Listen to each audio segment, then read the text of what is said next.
Hi viewers, welcome to my channel. அனைவருக்கும் வணக்கம். இன்று நாம் பார்க்க போவது இட்லி பூண்டு பொடி. இது ரெண்டு விதமாக செய்யலாம். அதை எப்படி செய்வது என்று நான் இப்பொழுது காண்பிக்கிறேன். முதலில் வெறும் மிளகாய் தூளில் செய்வது. வெறும் மிளகாய் தூள் 1 கப், பூண்டு பற்கள் 20, உப்பு, இது மூன்றையும் சேர்த்து மிக்சியில் அரைத்து வைத்து கொண்டால் இட்லி, தோசை, ஆப்பம் முதலியவற்றிற்கு சாப்பிடலாம்.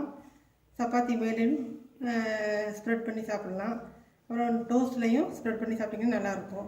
இன்னொரு விதமாக செய்கிறது,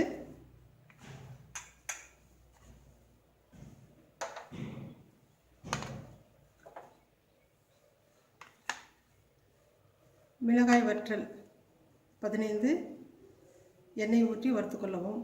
பூண்டு பற்கள் 15, தேவையான அளவு உப்பு. இதுவும் சுவையாக இருக்கும்.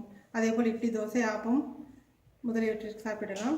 சப்பாத்தி, பிரெட்டிலும் மேல் தடவி சாப்பிட நன்றாக இருக்கும். இது எப்படி அரைக்கணுமா? இது மிக்சியில் போட்டு அரைக்கலாம். இப்பொழுது இங்கே கூட நல்லெண்ணெய் சேர்த்துக்கணும். ஆமாம், சாப்பிடும் போது. ஆமாம். இப்போ மிக்சியில் போட்டு அரைக்கலாம். இப்போது இட்லி பொடி ரெண்டும் மிக்சியில் அரைச்சாச்சு.